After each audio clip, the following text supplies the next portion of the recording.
what happens? It does two things to you. One, it makes you hard-hearted towards sinners because you feel superior. You feel like, look, I stayed and I worked and I kept the commandments. He left, he wasted, he's a jerk. And that whole mentality is, I don't have any mercy for him. I don't have any compassion for him. I don't. That's what it does to you. If you relate to God in terms of deserving and merit and wages and performance, you can't help but become hard-hearted towards people who don't do as well as you do. And the second thing it does is make you a blamer. Look at verse 30. When this son of yours came. Isn't that an interesting thing for him to say? When this son of yours, like he's your brother. You're a son of mine. So you're saying that like it's an indictment. That's pretty scary. It was your son who wasted all that. He's got your DNA. Reminds me of Adam and Eve. Remember what Adam said? Precisely. It was the woman you gave me that did this. As if God's really the problem behind Eve's temptation and his fall. That's the sound of this, right? Your son has come home. It makes you a blamer, a shifter of guilt, a shifter of blame off of yourself. You don't own your own sin when you're a slave meriting better than others merit. You get angry, you blame others, you have no heart for sinners, and you're not dealing with your father as a father anymore. The whole thing is broken. It's broken in every direction. And this is the way a lot of churchgoers relate to God. Because they don't have a taste for grace. They haven't been awakened to the sweetness of what grace is really like.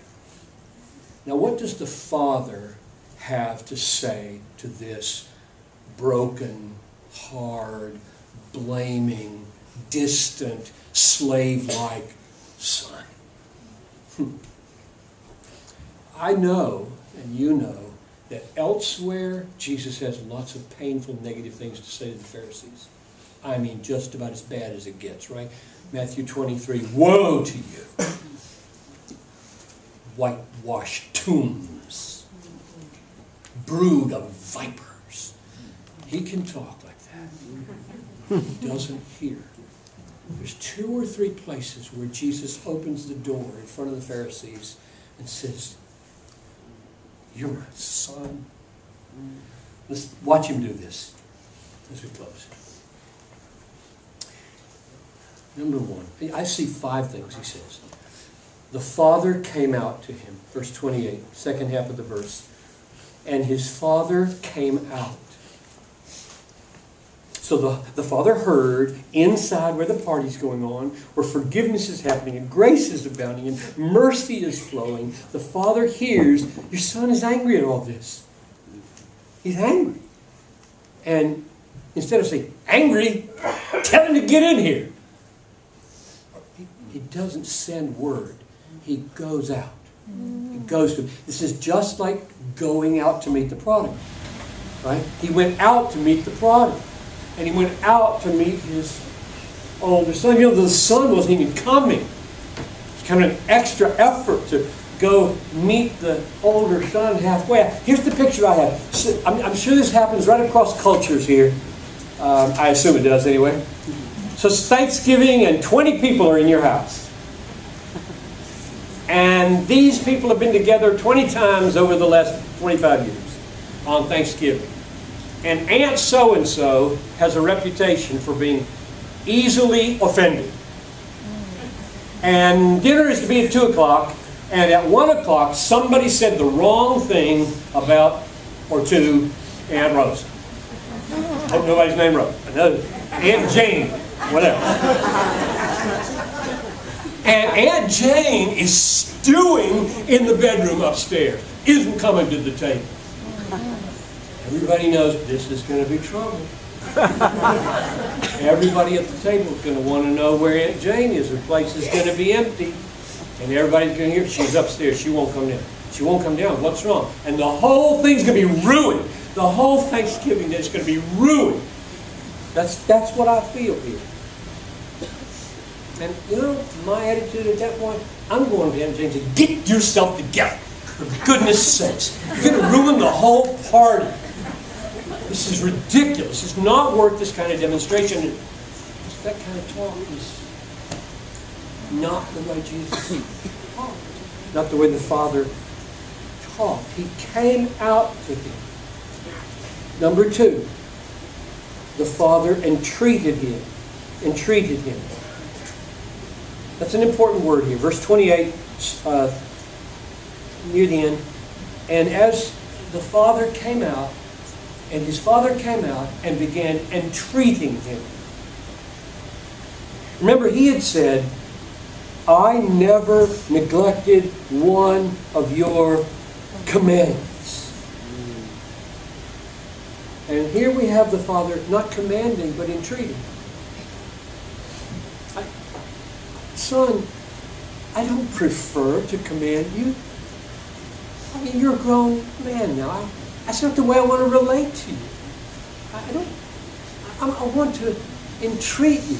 And the reason I think this is intentional is not just because of what a strong contrast it is to the word commandments. Like, I have never broken one of your commandments. And the only thing we hear coming out of the Father's mouth is not a command, but an entreaty. Not only that, but in the book of Philemon, these same words go like this. Listen to this verse. It's amazing. This is Philemon,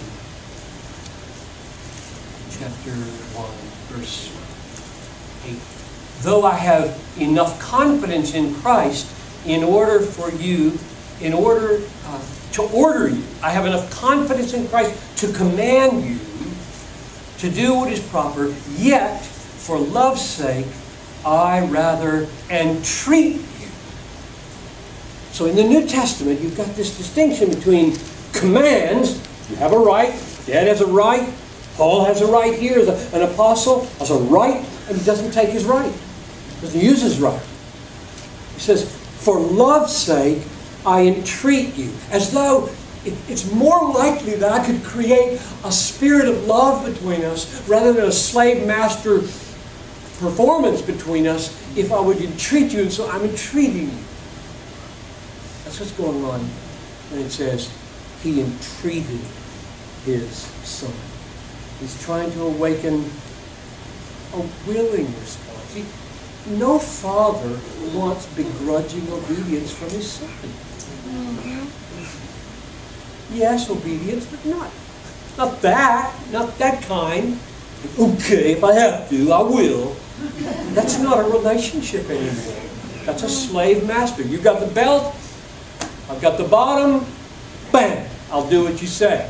That's just not what we're after. That's not a relationship anymore. Number 3, here's the third thing the Father does. The Father calls him my child. Actually, in verse 31, you'll see it probably in your version. It says, and he said to him, son, son. The word is even more intimate.